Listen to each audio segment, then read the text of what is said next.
I came home for Christmas, and I found my grandpa dying alone while my parents were on a cruise. Those words replay in my head the way a stuck record repeats the loudest, sharpest needle scratch. I came home for Christmas, found him blue at the edge of the bed, found the house like a refrigerator. I was kneeling on the linoleum beside a man who taught me how to bait a hook and fold a flag, and his fingers were ice. His breath fogged in front of his mouth like a little cloud, and under the fluorescent hospital light, his skin had the wrong color for the man who used to warm pancakes on Sunday mornings. He opened his eyes, slow and deliberate, the way someone pulling focus back on a scene they didn't want to leave. He sank his weight into my hand, weak but present, and leaned his forehead against my knuckles like a soldier recognizing his comrade. He didn't reach for me like a child. He reached like a man with something to say and too little time to fashion it. "Help me get revenge," he whispered. It landed like a stone, not violent at first, more like a command tucked into a joke. But the room smelled of antiseptic and the beeping of monitors. The PA system hummed distant, indifferent carols from some hospital playlist. The winter light through the blinds made faint bars across his face. He said it again, this time with a little more force, as if making sure I could hear him, as if arranging his last order before the tide pulled him under. "I have been trained to move under pressure. That is part of being a staff sergeant in the Marines. You learn to make things happen when everything in you wants to freeze. Training is muscle memory. It doesn't clear the ache in your chest. It doesn't stop your fingers from trembling when the personal collides with the professional." "Not revenge," I told him, low, because the nurse within earshot didn't need a lecture, and because Grandpa's eyes, Harold's eyes, had always been honest. "We'll get the truth. We'll make it right." He watched me for a beat, then nodded a little. His mouth worked. He wanted to say more, but the words came out small. The doctor had tightened the IV tape, the respiratory therapist was checking a line, and a social worker had hovered, clipboard slightly in hand, offering the sort of polite, practiced concern hospitals teach you to carry. I could read the page on the clipboard from where I knelt. Elderly patient, hypothermia, possible abandonment. The words cut sharper than the beep of the monitor. If you want to understand the scene before it unfolded, you would need to see the house I grew up in the way I did that morning. The December sky, the color of cheap pewter, the base of my duffel heavy with uniform, the smell of new boots, my breath steady from the way everything in me is trained to be steady. I drove. I expected to find casserole dishes and the soft glow of Christmas lights, my parents bustling like drama extras, returning from a late shopping run. I expected my mother to be wearing the same apron she always put on when she was trying to be domestic, and my father to have some ridiculous sweater. Instead, there was a single sheet of paper on the kitchen counter, the coffee pot gone cold inside, and the house itself so cold my breath made a ghost on the air. The note was hand-scrawled in my mother's familiar, hurried hand. "We're on a cruise. You take care of Grandpa," it said. No wink, no heart, no attempt at domesticity, just the practical command of people who believed logistics are affection. I folded that paper into my wallet and carried it like ballast. It mattered. It mattered because later, when questions had to be asked, when faces would have to be matched to actions, that paper would sit like a tiny, accusing witness. The guest room doors stuck the way old doors do. Humidity isn't much of a thing in a house that freezes out every winter because the heat has been turned low. The bedspread was bunched up like someone had tried to make it lie smooth and given up. He lay there, curled slightly inward, the way old men do when they have used less effort on staying upright and more on withdrawing into themselves. His lips were blue, and one of his knuckles had a thin line where a ring had pressed and not been worn for some time. He smelled faintly of mothballs and the lotion my grandmother used to put on after she set the table. "Harold," I said, and the name was Jonah's hook, pulling me down by gravity. I lifted his chin. His jaw made the small, surprised noise of a man who had been interrupted while thinking. He blinked. He was cold enough that the heat rose from him in small, visible currents when the beam of my phone light pressed on his skin. My hands learned to find a pulse before my mind had finished the sentence announcing its absence. There was one. It was weak, but there. Training tells you to check the airway, the breathing, circulation, and then to stabilize. The EMT in me, because that is also part of service, took over. I called 911. I switched on the ring of the space heater I'd found in the garage. I wrapped him in the blanket my mother kept in the hall closet for guests. I kept my voice low because high volume gives adrenaline to panic. When the EMTs arrived, they moved with the same cool, practiced speed that I'd seen at the range or in field ops. They laid out the protocols quietly, professionally, and somehow the room shrank to the sound of gloved hands and the rustle of a rescue sheet. They asked about medication lists, about how long he'd been alone. I lied, sort of, because the truth felt like a grenade I wasn't ready to toss. I'd been home less than 2 hours. His door had been shut, and they were on a cruise. That paper on the counter said it plainly. The EMT told me, gently, that hypothermia in someone of his age could come on more quickly than you think, and that dehydration and poor nutrition speed up the whole process. They did what they could, and then they moved him out the front door, the warm lights of their truck carving a bright path through the gray morning. At the hospital, the triage nurse keyed in a dozen facts and moved with brisk competence. They stripped him down to check for signs of injury, of neglect, of anything that would explain why the furnace had failed him, why the blanket had not been changed. 8 hours earlier, he had been someone who kept his garden and fed the neighbors at Thanksgiving. Now he was an X-ray and a chart and a set of alarmingly precise lab numbers. The lab results lightened and darkened across screens. The monitors sighed.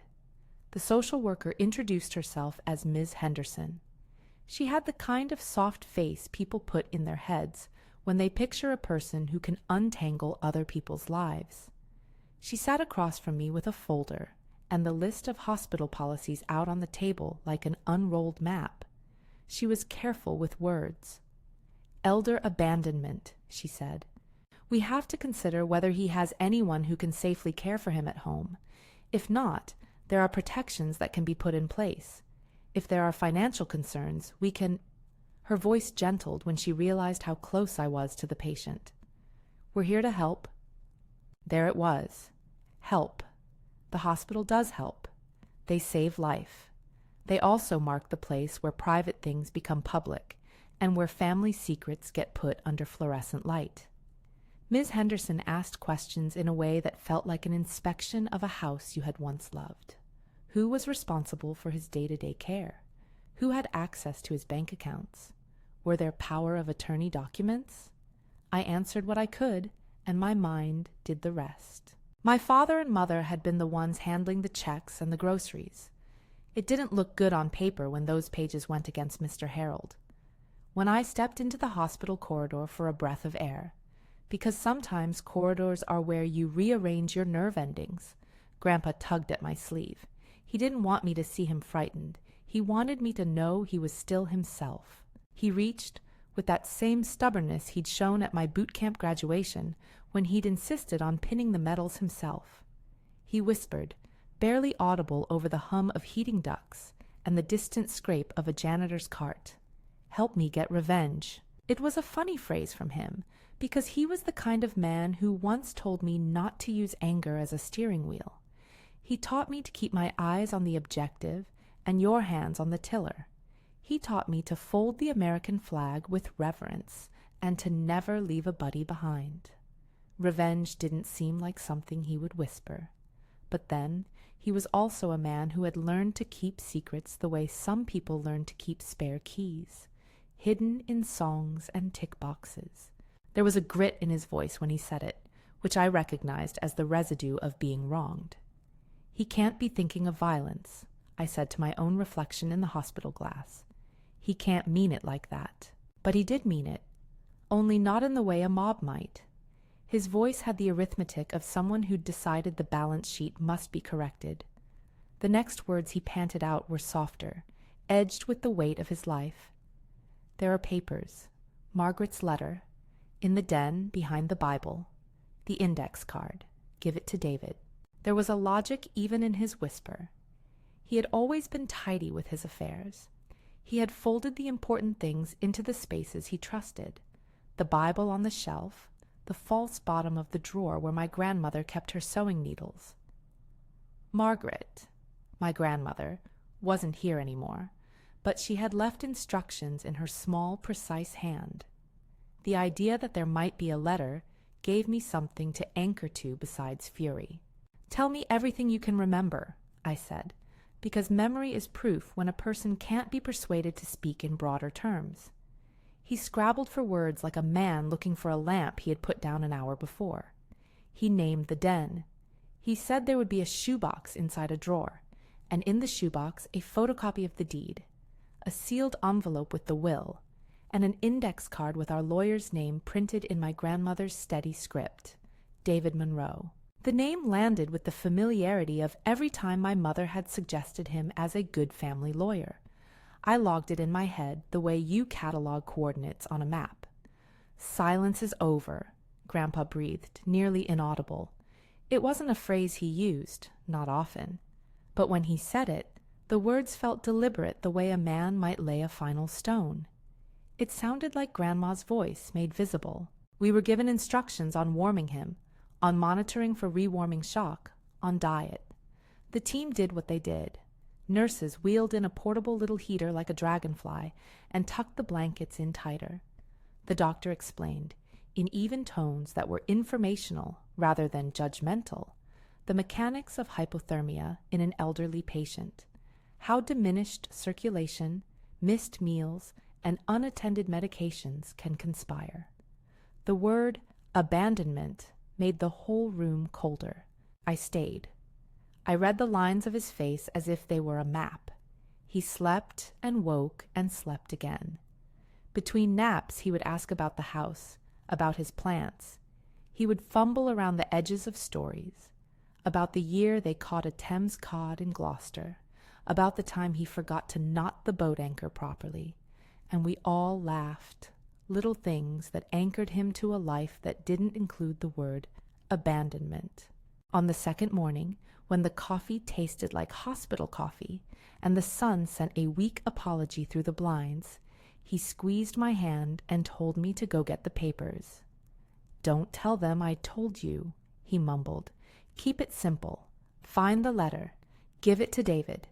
If it's there, it proves what needs to be proved." I left the hospital with a plastic cup, a stale sandwich someone had brought, and a mind full of all the things you don't want to say out loud.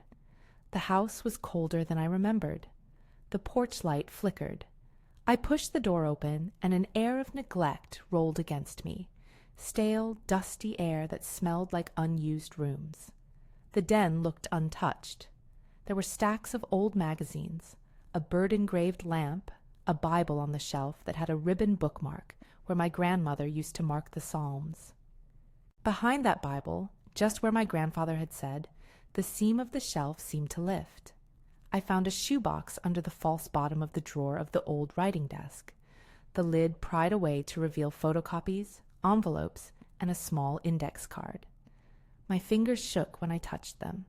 The photocopy of the deed carried the names in a neat typed line: Harold and Margaret. There were bank statements tucked in, a stack of paper with numbers and transaction notes, and a loose envelope, sealed, with my grandmother's handwriting across the flap. When I slid my fingernail under the flap, the paper made that crisp, old sound that comes when paper is open for the first time in years. Her letter began, in the hand I had traced as a child. "If you must hold us in the promises of paper, then hold them true." The first line was small and precise. She had written for a future in which her wits might fade, and someone would need the courage to read what she left behind. At the bottom, in a line that looked like a signature and a benediction, were 3 words she had used in the privacy of our kitchen: "Silence is over." It felt like a verdict and a prayer at once. Between the photocopy of the deed and the bank statements were notes, small penciled annotations with numbers I could trace to dates. There were transfers, amounts that, to an untrained eye, might look like expense payments. To me, they looked like footprints. The dates matched the times my parents said they had taken care of things. My name appeared in the margins as a sort of guardian. Lily. Call David. I put everything into my duffel, the way a soldier secures intelligence, separate the crucial documents, photograph the pages, preserve the originals. I chalked the edges of a box, wrote down dates, and took pictures from each angle. The ritual made me feel less like I might lose the facts to someone's memory, and more like I could hand them to a process. That, in itself, was a kind of protection. I did not want to believe my parents had done what the numbers implied. For years they had been the caretakers of our family narrative. They had played funeral speeches, practiced toasts, and taught me how to eat quilt sandwiches at community potlucks. To see their handwriting insinuated into this, into transfers that hardly had legitimacy, was like finding a smear of dirt on something polished and treasured. I made a call to David Monroe from the hospital parking lot because the map in my head traced his number with the ease of someone who had grown up letting other people handle the complicated edges of law. He didn't pick up at first. His office returned the call within the hour. His voice was careful, the way someone who has been a lawyer his whole life tends to be. He did not promise outcomes. He couldn't have. But he said the right things. Bring the originals. Bring the photographs. Bring the letter. If those documents are what you say, Lily, they will tell a story. There is a peculiar steadiness that comes from being given a next step. My chest unclenched a fraction. The military part of me made a list in my head. Secure evidence, verify with counsel, protect the patient, maintain dignity. The personal part wanted to smash things, to scream, to make them feel the cold like a hand around their throat. Angry impulses time-checked against the fact that Grandpa needed representation that wouldn't get undone by my temper. I kept thinking about the way he had told me about the shoebox years ago, how my grandmother used to tuck things into safety places, like an engineer building redundancies into a bridge. Margaret had always understood the slow thief, that is apathy, and she had planned for the moment when someone might need proof. She had written, in that letter, of her hopes for how the house should remain, who should have the right to the rose garden, who should be in charge of the bills. Her lines were small and exact then, and a little bit of a scolding. She hated the word entitled. She loved the idea of work given back to the person who had earned it. The photocopies of the bank statements had transfers to accounts with my parents' names, alongside notations that could be read two ways. There were checks, monthly amounts that corresponded to loan and gift. Gifts can be legitimate, loans can be legitimate, but the pattern raised a question about elder financial exploitation in the language the hospital worker used. That phrase is a slow, careful hammer that makes the hidden architecture of relationships come out into the open. On my way back to the hospital, I drove slower than I had the morning before. Cold had a way of changing everything for me. It made my fingers ache in ways that had nothing to do with weather, and it made my vision sharper. I thought of the way Grandpa had taught me to read a horizon. What you could see predicted what would arrive next. He had always insisted on crossing the T and double-checking the knots. This was his knot, his last attempt at making sure whatever came after would be fair. At the hospital, David's office called and asked if we could meet before the day closed. He wanted to see the originals. He wanted to look at the bank statements. Bring his power of attorney documents if there are any, he said. I didn't know. The shoebox had contained a sealed envelope and the photocopy of the will. I had the photocopy and the original letter. The rest would be on his desk or missing, and that lack was part of why this felt urgent. Grandpa was awake when I returned, more lucid than before, an old briar of a man who had the look of someone who had been given back just enough breath to bark an order. He watched me with a half-smile, suspiciously pleased, like a general who has placed his last piece on the board. "You did what I told you," he said when I sat at his bed. "Good. Do as Margaret said. Do it by the book. I will, I promised. I meant it technically, by law, by paper, by procedure, and I meant it morally. If vengeance had a shape, it would be the restoration of what was right and the illumination of what had been hidden. I thought of the phrase I would say to myself later, when the cameras or the colleagues or the nosy neighbors asked, "Justice is not the same as vengeance. Justice demands facts. Vengeance demands blood." Later that afternoon, David arrived with a demeanor that was business and softness braided together. He had an old leather satchel, and his handshake was steady. He read the documents with a kind of focused patience, asking one-off questions to anchor his understanding. He did not pronounce judgment. He said things that were careful in a way that's designed to prevent more hurt. If these are what you say, they suggest undue influence and financial mismanagement. We'll need to preserve evidence. We will need to make sure your grandfather's wishes are honored, and that whatever legal protections apply are invoked. But right now, the priority is his health. Hearing a lawyer say words like undue influence is like hearing a skilled surgeon explain a procedure, clinical but precise. He explained next steps in a way that was procedural and not prescriptive. Documentation, chain of custody for the photocopies, an assessment of competency. He was not offering me moral comfort. He was offering a toolkit. For a Marine who likes to operate on checklists, a toolkit is the closest thing to a promise. He suggested we preserve originals and create certified copies. We did.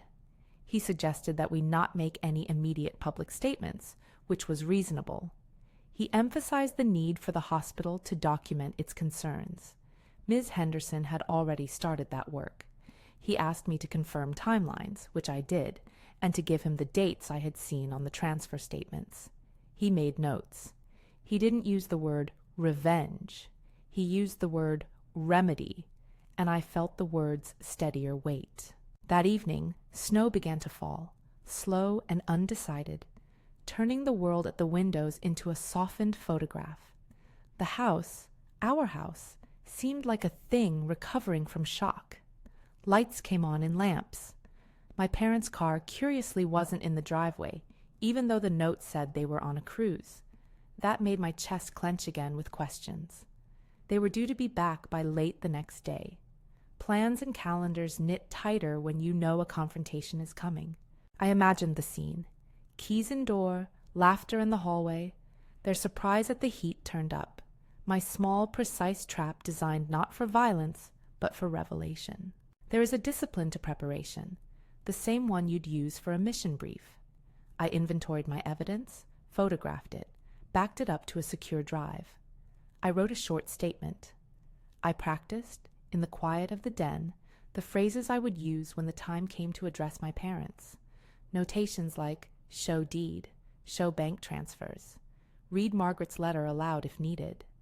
Part of me was tactical. Part of me was terrified I would not be able to do it when face to face. Grandpa slept and woke and slept again. And every time he opened his eyes, he saw a smaller, different version of the house. On one of the middle nights, he gripped my hand hard enough that I could feel his pulse in the pads of his fingers and said, "Don't let them make me small."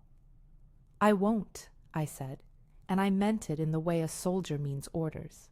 I would obey them, and I would carry them out until they were no longer necessary. Power of attorney and wills are strange things to sit in your hands when you are still holding someone who needs you for the simplest tasks. They are the adult versions of secret codes and spare keys. They can prevent abuse when used, and they can mask it when misappropriated. I had both fear and a plan.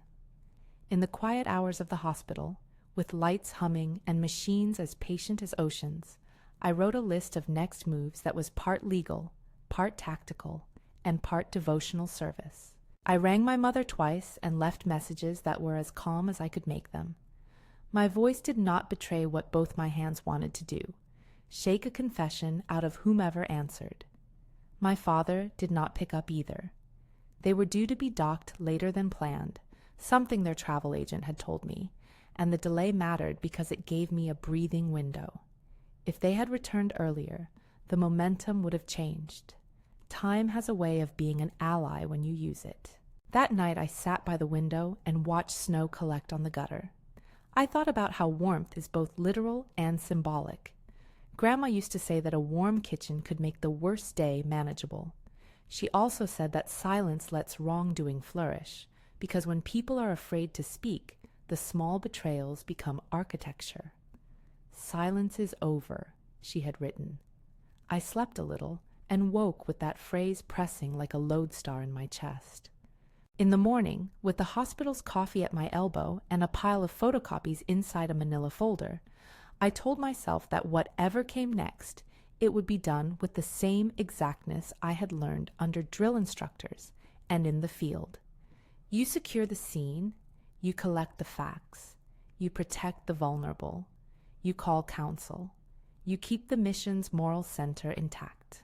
I stood up from his bedside and straightened my uniform in a way that felt ceremonial. He watched me with pride in his face.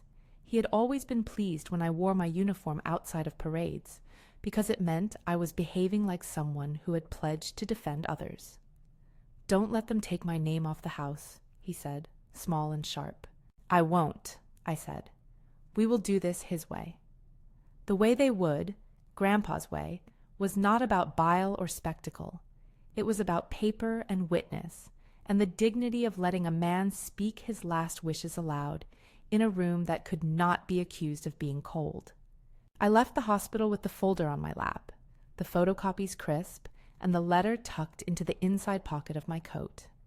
I drove to my parents' empty house because there were still things there to secure, things only I could imagine being moved. Under the porch light, I thought about the moment I would decide whether to turn the heat back on, whether to leave the note on the counter where they would find it before they unpacked their cruise bags, whether to await them with evidence laid out like a case file. There is a hard clarity in making those decisions. Rage and grief sit at the same table, and you choose which one gets to lead. I chose process. I chose to let the law, slow and careful, do what it does best. Convert chaos into documentation. I chose to be methodical because my grandfather had spent his life teaching me that order is the medicine for loss. By late afternoon, I had done what he asked. I had photographed the deed, taken copies of the bank statements, verified the dates. I had put Margaret's letter back into the shoebox and put the shoebox into a small lockbox I kept for important things. I carried that lockbox to my car like an offering. On the kitchen table, I left the paper my mother had left that morning tucked half under the salt shaker. It read, in plain handwriting, "We're on a cruise. You take care of Grandpa." I smoothed it flat. There is a sort of obscene quiet in leaving truth in plain sight. People either read it and own it, or they read it and run from the consequences. That note would be the first face they met when they came back. I turned the heat up just enough so that the house would not feel like an embalming room. There is a cruelty in leaving a person to cold intentionally for the sake of a point. I didn't want to throw the scales with spite. I wanted evidence to exist in a space that felt lived in, not theatrical. The heat rose like a promise. I drove back to the hospital with the lockbox under my seat and the knowledge that everything I now held could shift the trajectory of the family. I felt the gravity of it in the hollow of my ribcage. There is a peculiar loneliness in being the one who has to relay the inconvenient truth to people who have been your teachers in love. It's a different kind of duty than any I'd learned in the Corps, but it is duty nonetheless. When I sat at Grandpa's bedside that evening, the monitor's beeps were softer. He was drowsy but aware. He looked at me with that look of satisfaction a man gets when his strategy is unfolding. He reached for my hand and croaked, "Make it right." "I will," I said. There is a thin line between promising and threatening. I promised fidelity to a process rooted in the facts, not fury. I did not promise outcomes. I promised action and presence. The difference matters, because justice without humility becomes performative. I had seen enough of both sides of that to know the difference. That night, I made one more list. Call David in the morning. File copies with the hospital social worker. Keep a record of every phone call and text. arrange for Grandpa's finances to be reviewed, ensure no checks could be drawn without oversight. I scribbled the items on the back of a hospital form and put it under a magnet on the fridge. It was a small ritual of preparation. I slept in the recliner by his room. The house hummed in the sigh between night shifts. Snow tapered off, and the world felt like an image someone had brushed to blur the edges. In the dark, I thought of the way my father used to tell stories about his own father, how Harold had taken a bullet for a friend, how he'd given a stranger his coat when winter had been mean. You don't reconcile a life and a wrongdoing the way you reconcile accounts in a ledger. You do it by weighing facts against intent and letting the person who was harmed choose how to respond. At dawn, the hospital sent up a light I mistook for sunrise. My phone buzzed, David's office confirming our meeting. There was a small sense of movement after paralyzed stillness. The path ahead would be long, technical, and emotionally draining. It would also, if I did my job well, move us away from the cheap triumph of revenge towards something steadier, accountability, and, maybe one day, reconciliation. I tucked the photocopies and the letter into the manila folder one more time. I looked at my grandfather, at the thinness of his hands, at the stubbornness that still set the line in his mouth. He squeezed my fingers once and closed his eyes. He did not need to be saved from death. He needed to be saved from being erased. Outside, the road leading to our house was powdered white. The world rearranged itself without asking anyone's permission. I was about to step into the next move. I was about to take the set of evidence to a lawyer and begin the slow, careful work of translating what had been private into what must be public if right was to be had. I stood up from the bed, folded my hands around the manila folder, and walked out into a morning that smelled faintly of boiling water and winter. The fight ahead would not be about spectacle. It would be about documents, testimony, and the small courage of speaking aloud that which had been kept quiet. I thought of the phrase my grandmother had left. Silence is over.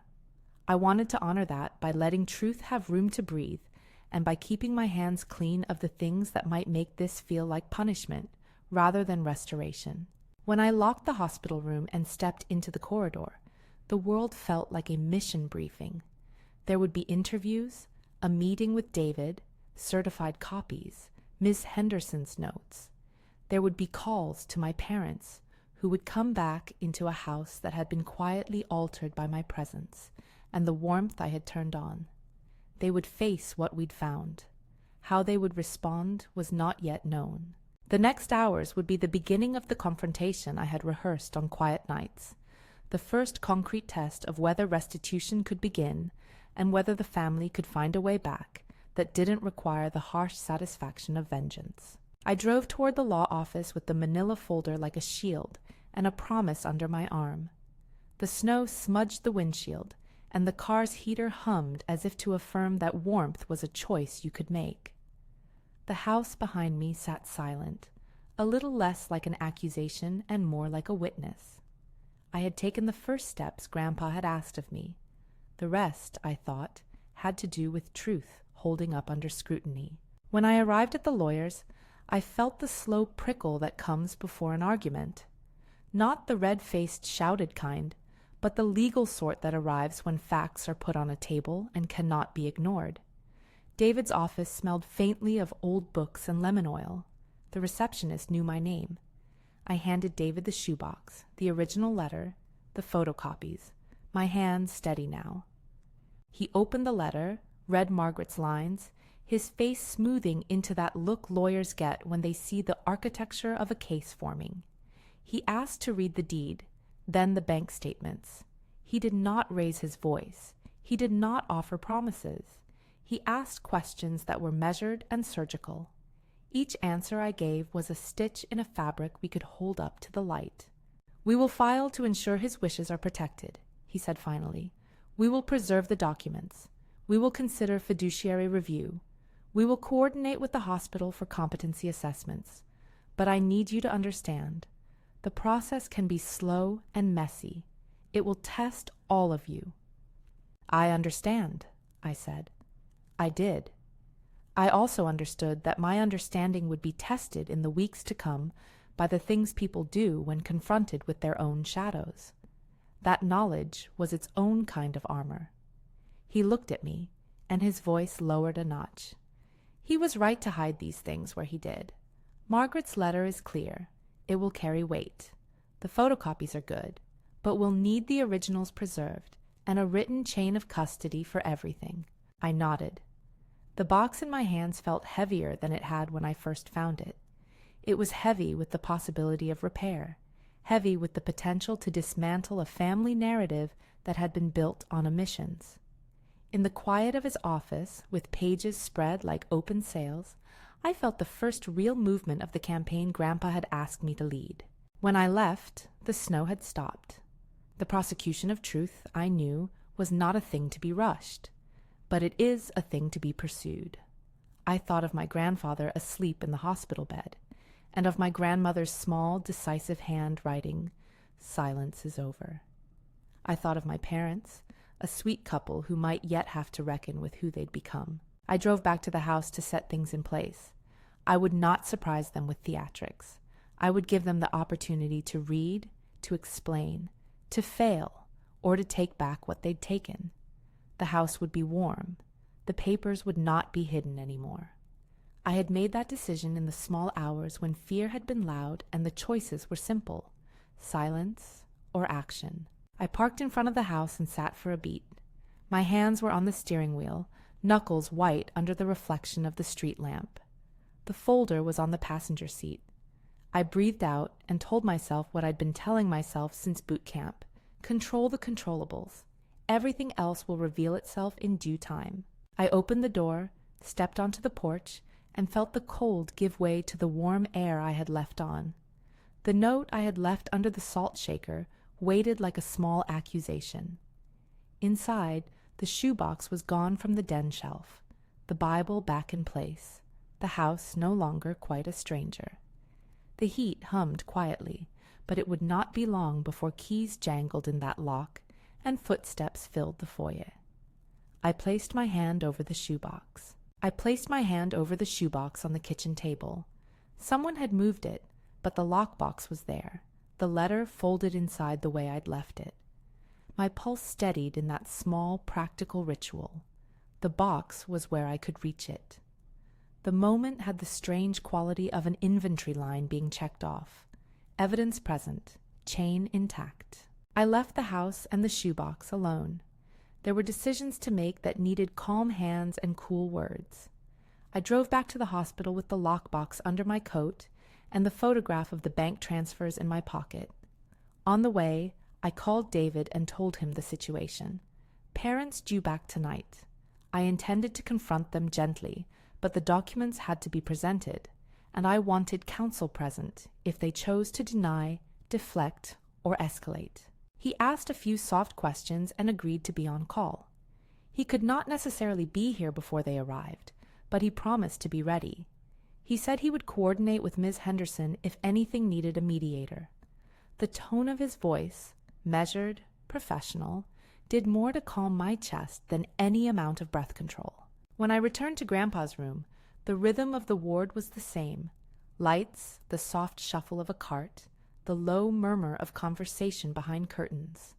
He was propped up, eyes clear, an IV tucked into his arm like a statement he still belonged to this world. He watched me approach and gave that small, crooked smile that still held the mischief of a man who had used his hands to build a life. "You ready?" he asked. The sentence could have been about anything: an errand, a fishing trip, a last piece of yard work. But we both understood it meant the thing we had been organizing since he had whispered into my hand: the truth. "I'm ready," I said. We made a plan that day that felt like combining a field operation with a family negotiation. David drafted a short statement we could read if they refused to engage. Ms. Henderson agreed to be present as a neutral party, someone whose job included protecting patients from exploitation. The hospital, within reason and with appropriate documentation, allowed a supervised home visit. Grandpa was stable enough for a few hours under the watch of a nurse and a case manager. They had seen cases where a physical change in environment spurred a person's recovery. They agreed to bring him in a wheelchair, with oxygen if needed, and a small medical kit. It felt risky and fragile, but it was the only way I could imagine him speaking his wishes on the same ground where the alleged wrong had been done. I went home to wait. The house felt like a stage waiting for actors. I set the manila folder on the coffee table and opened it so the papers were visible but not dramatic. I arranged Margaret's letter where anyone who walked in would read it naturally, not theatrically, on top of a stack of mail, half covered. The shoebox stayed in a plain place on the kitchen counter. The note my mother had left that morning still lay under the salt shaker. I made 2 cups of coffee and put them on the table like props, one for my parents, one for me. The small domesticity steadied me in a way that boots and salutes never could. I left a simple little message for my mother on the kitchen whiteboard. We need to talk, not hear about vacation. Please come in. No accusation, no threat. It was an opening, an invitation to step into responsibility. Then I sat and breathed and cataloged everything that might happen when they walked through the door. Denial, anger, bargaining, weeping, bargaining again. I prepared myself to show them documents. I prepared myself to listen to explanations that might be true or might be polished stories. Mostly, I prepared to keep my voice even and my temper under control. I had learned, in years of giving orders and taking orders, that tone can stop an escalation before it begins. When the key finally turned, the sound felt like the first gust of wind before a storm. They came in with the smell of the ocean still clinging to their clothes, citrus-scented sunscreen, warm cotton, and the oddly cheerful undertow of someone who'd spent a week with daily buffets and scheduled performances. They were laughing about a small, ridiculous argument they'd had about what shore excursion to book. They looked like people who had pressed pause on life and resumed it in a place where responsibility could be outsourced for a few days. For a second, their faces registered normal family happiness, the kind of small performance we all rehearse for visitors. Then they saw the shoebox on the kitchen counter, the stack of mail with the letter on top, the turned heat, the coffee. The expression that passed across my mother's face was not only surprise, but an unmoored alarm, like someone who has left the house with the iron plugged in and suddenly visualizes disaster. "Lily?" my father said, then stopped. The word had the way of a pilot recalculating. He took in my uniform, the manila folder, the quiet in the house. My mother's hand went to her purse as if to find something she had not planned to need. Their laughter evaporated. "We need to talk," I said. I kept my voice clear and neutral. "Sit down." They sat because leaves will fall if a wind pushes them. For a moment, my mother's eyes were rimmed with tears, not yet from confession, but from the scrub of fear. My father kept his hands folded in front of him like a man trying to hold himself together. "Is everything okay?" my mother asked, as if the question could reroute the scene. "It depends," I said. I handed the photocopy of the bank statements across the table, the pages spread like a set of coordinates. "Read this."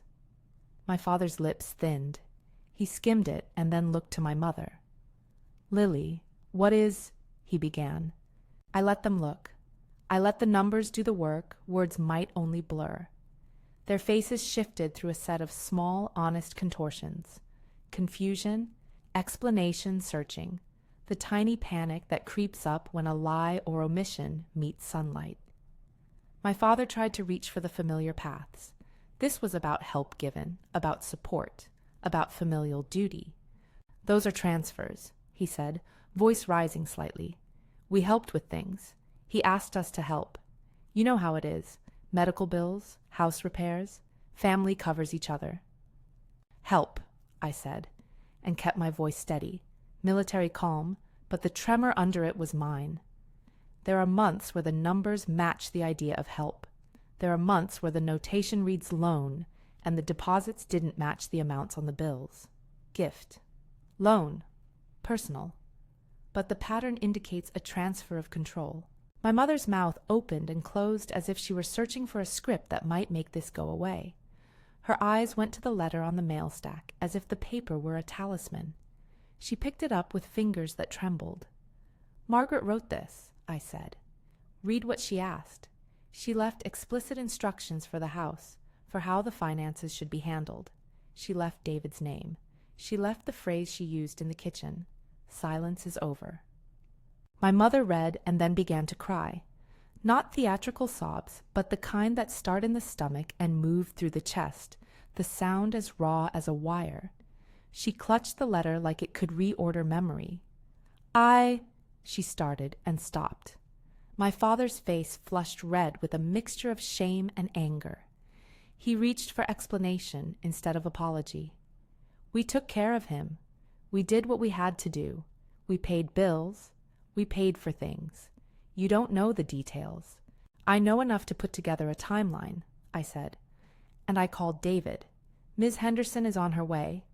We have a hospital team here who allowed a supervised visit so your father can speak. If what you say is true, this will be cleared up faster if you engage with the facts instead of denying them." My father's jaw tightened. "You're making accusations," he said. It was the first word that was truly angry.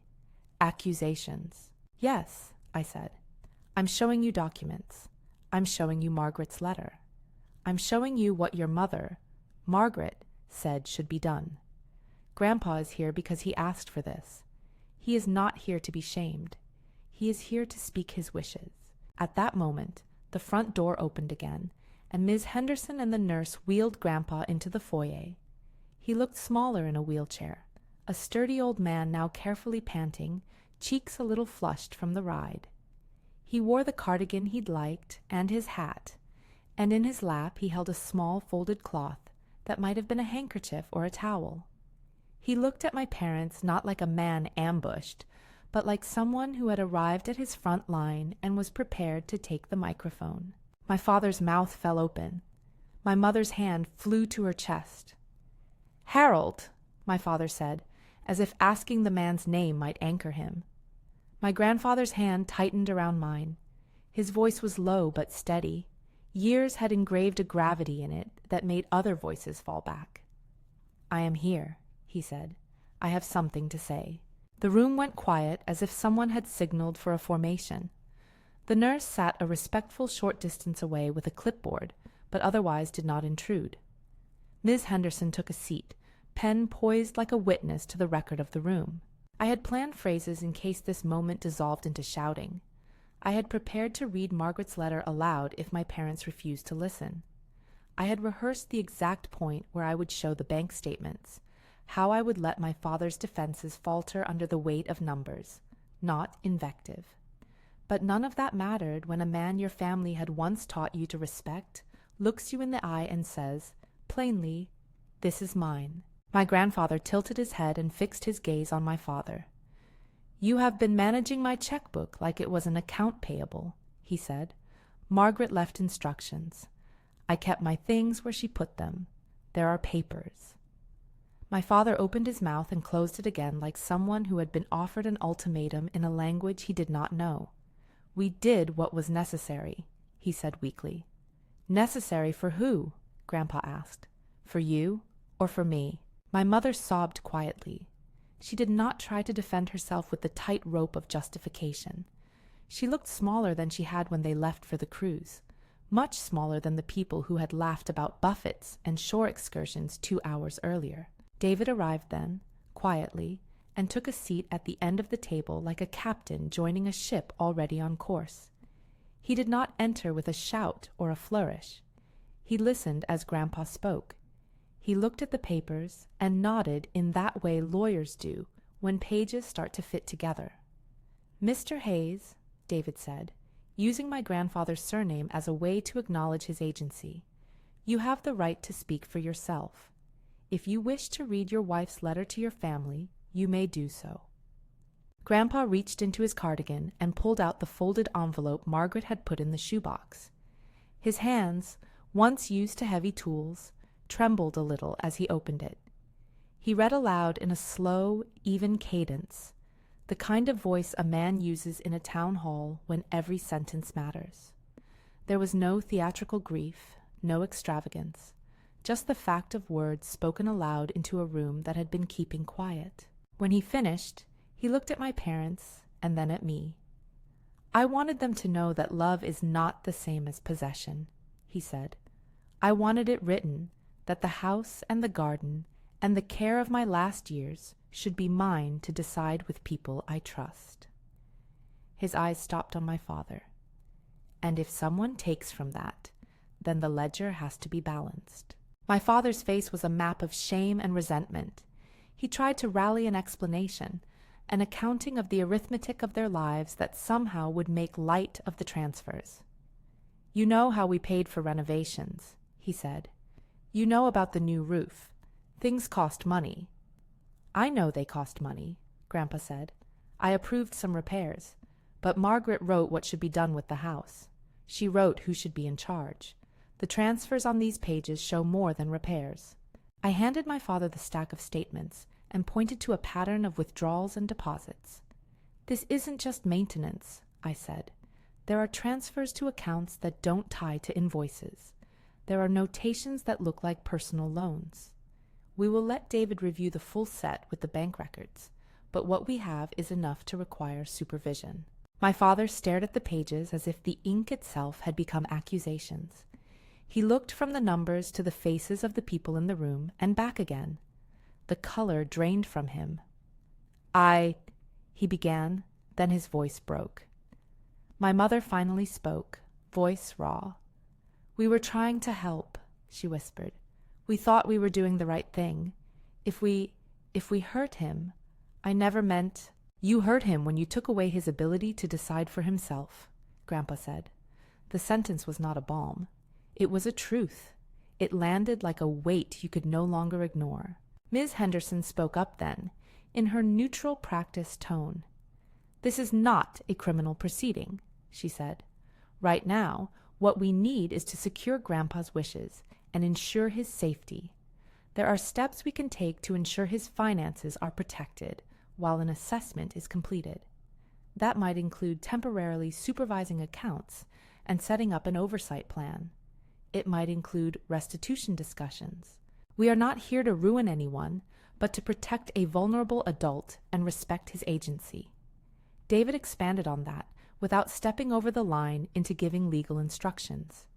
He explained the kinds of legal tools that exist in general terms and emphasized that everyone should work with the hospital's assessment team to determine competency and the next steps. He told them that Margaret's letter and the deed were significant pieces of evidence, and that photocopies and originals needed to be preserved.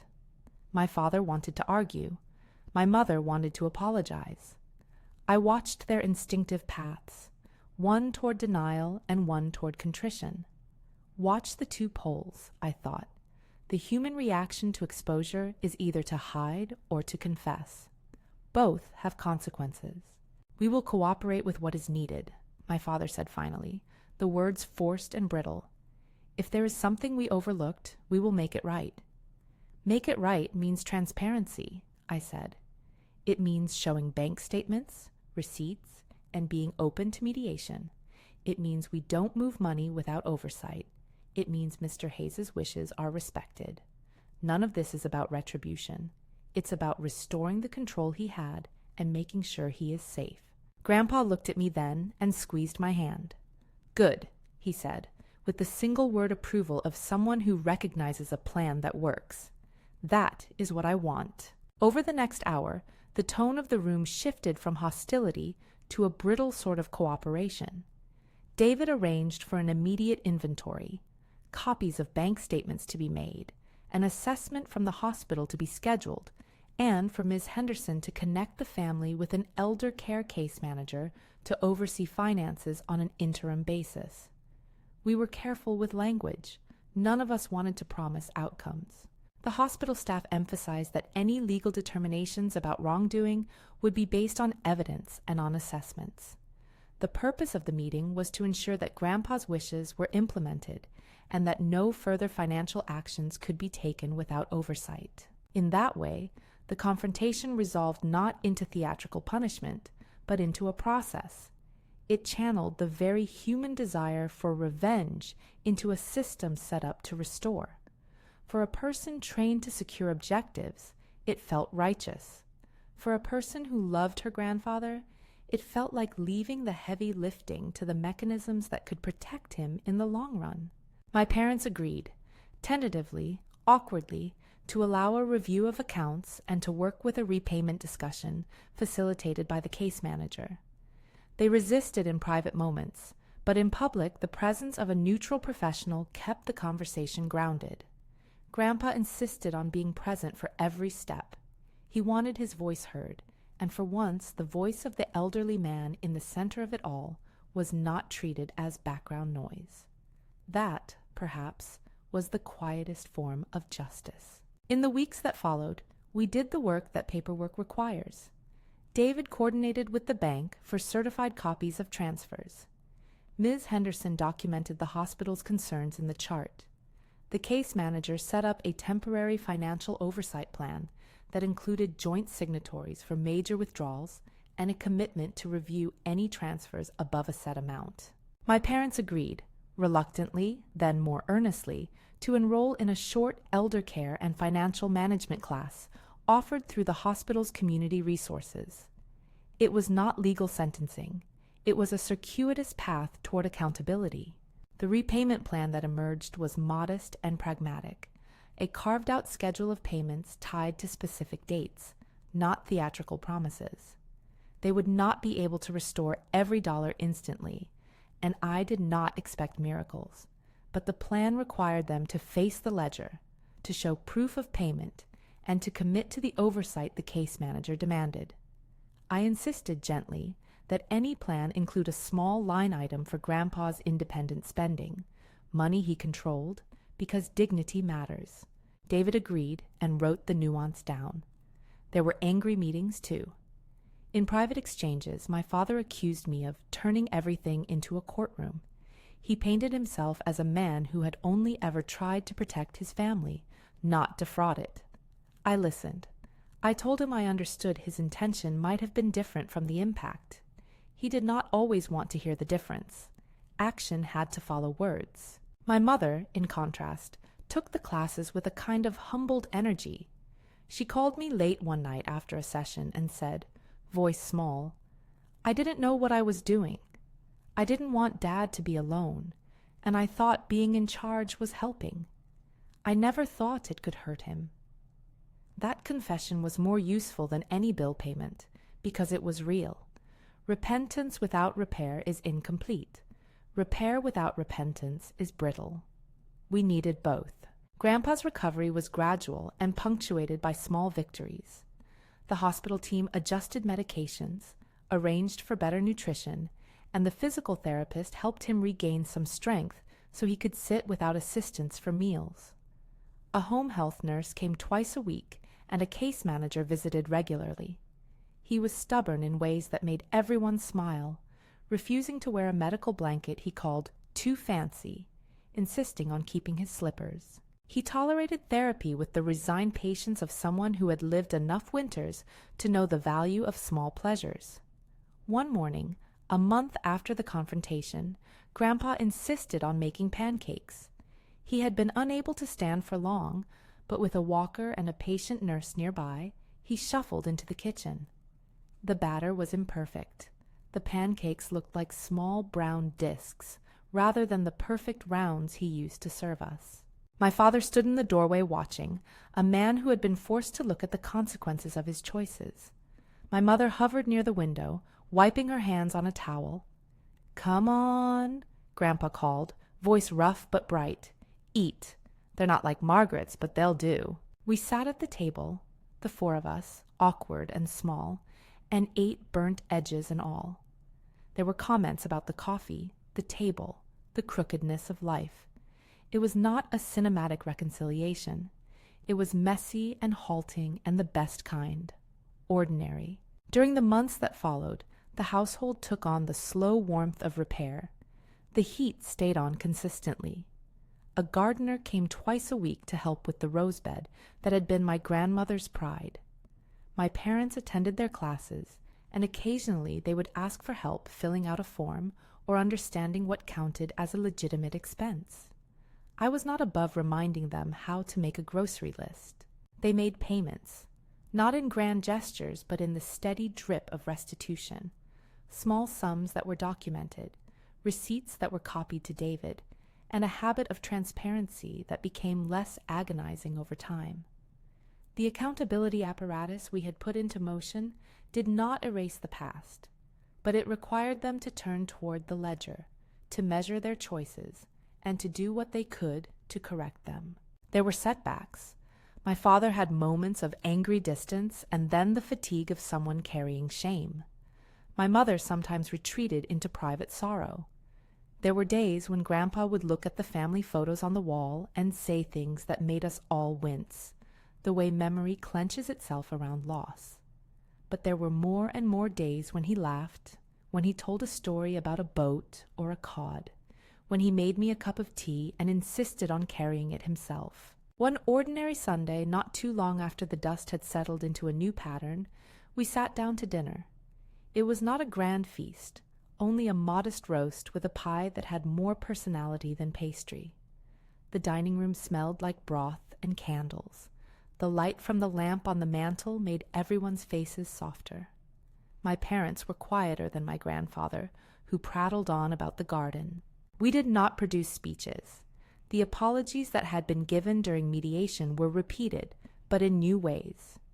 My father looked at Grandpa and said, "I'm sorry. I took things that were yours." He used the first-person pronoun in a way that made the words heavy and true. My mother said she was sorry too, less polished, more painful. My grandfather listened, then looked at me. "You did what needed doing," he said. "You kept your head. You made me speak." I felt my throat tighten, a small bodily recognition that this had been the hard work of many months. Accountability had not felt like revenge. It had felt like a long, difficult unfolding of truth.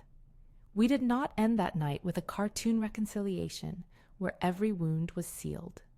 We ended it with a sense that the family had survived a necessary reckoning.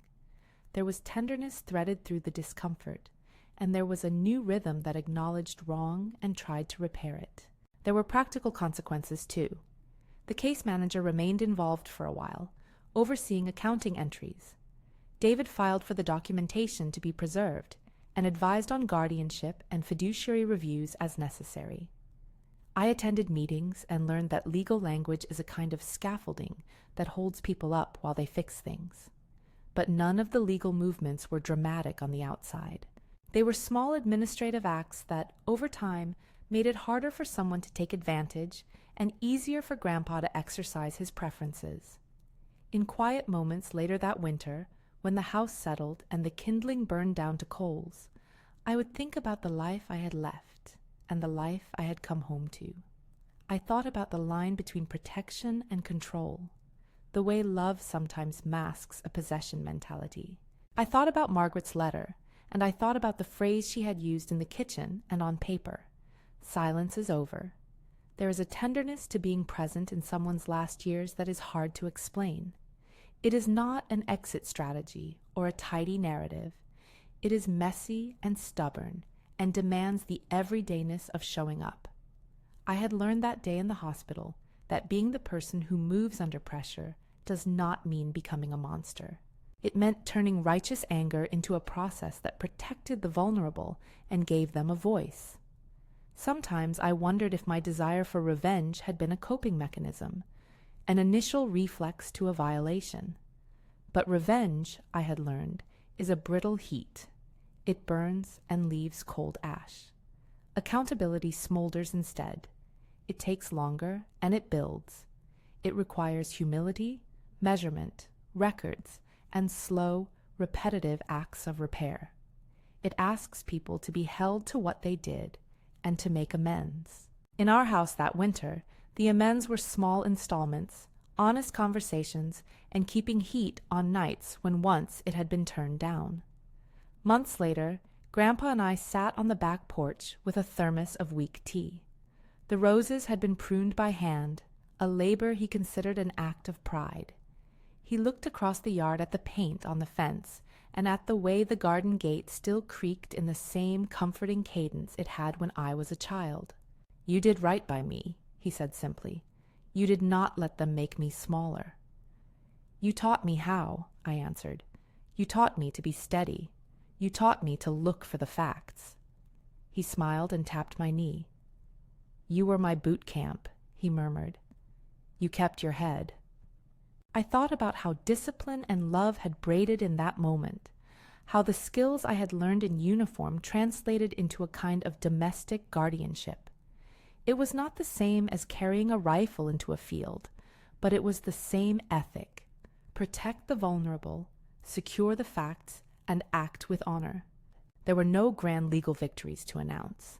There were no trumpet blasts. The bank reviews concluded that a number of transfers required clarification, and partial restitution was arranged. My parents followed the repayment schedule as best as they could, with adjustments when life made it necessary. They did not become paragons overnight. They were human, capable of error, capable of repair. The house warmed. We ate more breakfast together. My grandfather reclaimed small rituals, reading the paper on the porch, trimming the hedges, and complaining about the neighbor's dog with the fondness of someone who knew he had the right to complain. He insisted on voting in person, dressing in his cardigan with the same pride he had for so many years. Once, my father and I stood in the garage and repaired a fence post together. The work was silent for a while, the kind of shared task that lets two people build a bridge without always speaking the heavy words. When he handed me the hammer, he said, "Thank you." The words were not a legal admission. They were small and personal. I accepted them. For me, the real change was not in court papers, but in the daily recalibration of how we treated one another. It was in my parents' willingness to be transparent with bank statements and to include Grandpa in decisions they had once made without telling him. It was in the way my mother would call me and ask about medications before making an appointment. It was in how my father would sit at the kitchen table and listen when Grandpa recounted a memory, rather than interrupting with what he believed was better. There were still hard nights when Grandpa's breathing was shallow and the world felt precarious. I slept in the recliner beside his chair then, the way I had in the hospital, feeling the rhythm of his small life. There were times I wanted to be bitter, to take harsh satisfaction in a punishment I had imagined. But real life does not reward that bitterness. It rewards steadiness, the kind that shows up and signs the checks, that sits through the mediation, that meets eye contact and says, "I see you. I will do what is right." The winter loosened into spring. One Sunday afternoon, we set a small table on the porch and ate roast in the sun. My grandfather sang off-key during grace the way he always had. My parents were quieter than before, but steadier. We all knew the story, not the version told to strangers, but the actual sequence of choices and consequences that had rerouted our family. The story had a hard edge to it, but it also had a path forward. I watched them and thought about what I had learned, that speaking up is an act of love, that facts matter, and that justice, when pursued with humility, can be a building material for healing. Revenge had been a quick, hot reflex I felt in the hospital, a desire to make the hurting party feel the cold I had seen. But what Grandpa wanted, what Margaret's letter demanded, was different. He wanted to be seen. He wanted the choice to remain his. He wanted the house that had been his life to not be turned into someone else's ledger of gain. In the end, my grandfather lived into a late spring that was quieter than summer, but gentler than the winter that had almost swallowed him. We kept a small routine: Sunday dinners, careful accounting, a case manager who checked in, and my parents attending a support group for families learning proper stewardship of elderly relatives' finances and care. None of it was perfect. No one became flawless overnight, but the scaffolding of accountability remained, and in it something tender began to grow, a sense that being accountable can be a path back to trust. As for me, I returned to my duties when I could, But I made time to be at the house more than I had planned. My uniform still felt like its own kind of armor, but I wore it less often in the house and more like a reminder. The mission was not over. Protecting the vulnerable is not a one-off action. It is an ongoing habit.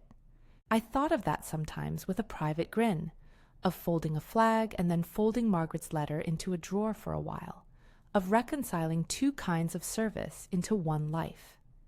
There were moments of small, private satisfaction. One evening, after dinner, Grandpa took my hand and said, "You did not let them change my story." He meant it beyond the legalities. He meant it in the way of someone who knows his life had weight and would remain his story, not a ledger annotated by others.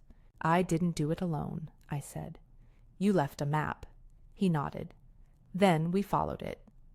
When I think back on the night I came home for Christmas and found the house like a refrigerator, I still feel the shock of that initial image.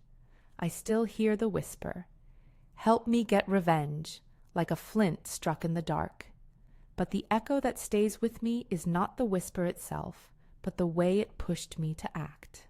It forced me to choose process over impulse, to convert anger into something that made a space for repair. If there's one thing I hope people take from this story, it's that seeing wrongdoing is only the first step. The second is deciding what to do about it in a way that protects the vulnerable and preserves dignity. That often means paper and patience, lawyers and meetings, tears and receipts. It is not cinematic. It is persistent.